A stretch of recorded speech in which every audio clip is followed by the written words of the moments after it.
is what your accountant probably never told you about taxes in Nigeria. Are you a business owner operating in Nigeria? Come close. Let's have a conversation about taxes. There is something in taxes called WREN, WREN. It's a principle that is presented in Section 24 of the Company Income Tax Act. And this has to do with recognition of expenses in your business. So you may want to pay attention keenly as I proceed to dissect what WREN means and how it affects your business.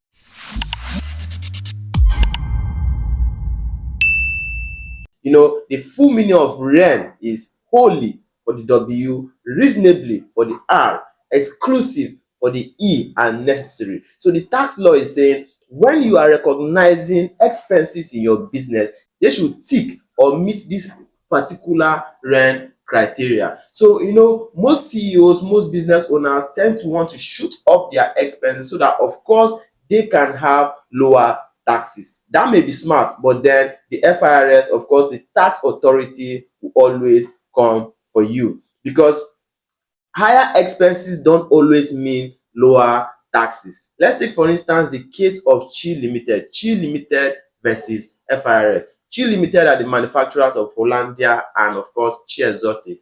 They had an issue with the reassessment. FIRS reassessed them for their 2017 and 2018 years of assessment and gave them a reassessment of about 584 million. And then Chi Limited were not comfortable about the reassessment and filed for an appeal in the Tax Appeal Tribunal. And these particular expenses that were added back related to sales promotion, repairs and maintenance, damaged goods, and a statutory fee payment to Abia State Government Advertising Agency. Of course, those expenses sound very allowable. In the tax law, those expenses are allowable, but then what is the problem now? The problem is those expenses did not meet the WREN criteria. Of course, they may be too excessive. So a part of those expenses were added back, which summed up to an additional liability of 584 million. And then Chi Limited filed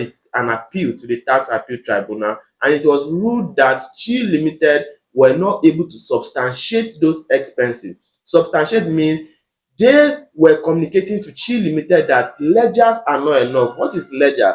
Ledgers are basically your accounting software where you post your transaction, or of course your Excel where you keep your accounting record. So that was not enough to be able to allow them their appeal. And then the Tax Appeal Tribunal also mentioned that Chi Limited were supposed, or they should be able to prove it further, that those expenses met the WREN criteria by providing pictorial evidences which has to do with the damaged goods or other expenses that has to do with this particular expenses, so that they can be allowed. So what does this tell you as a business owner? So as a business owner out there, when you are making expenses in your business, it's very important that you always keep the invoices, the receipts, and of course whatever transaction or contract agreement that transpires within that transaction, so that you will be able to substantiate whatever evidence or whatever document you present when a reassessment is done on your business or on your company, because the tax office may always come for you. So if they come for you, how will you be able to substantiate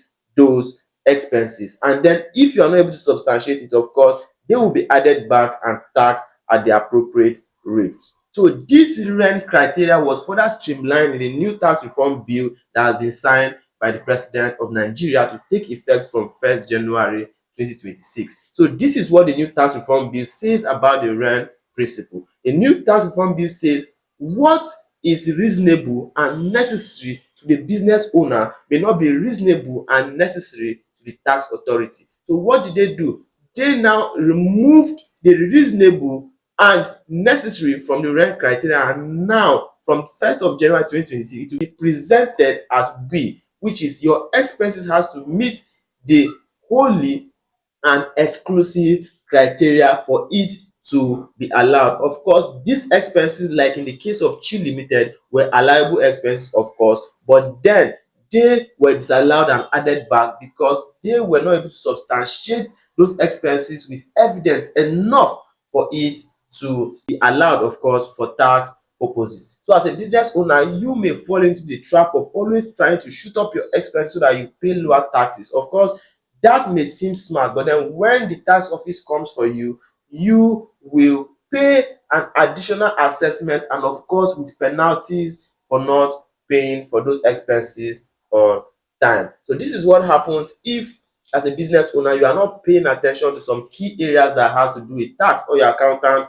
doesn't give you the right information. So if you have watched this video up to this point, kindly subscribe, like, and turn on the notification button, because we are going to be sharing with you powerful tax and finance insight that can help you as an individual and of course your business thrive. So when it comes to recognizing expenses in your business, my advice to you as a business owner is to ensure that you always keep the record of your receipts, your invoices, and any other document that relates to that transaction that will help you substantiate those expenses when the tax office raises an assessment or sends you an audit letter for a reassessment. So thank you for watching this video. If you are just joining us for the first time, this is where we share powerful tax insight and financial insight that help you and your business thrive. So look forward to seeing you in the next video. Cheers.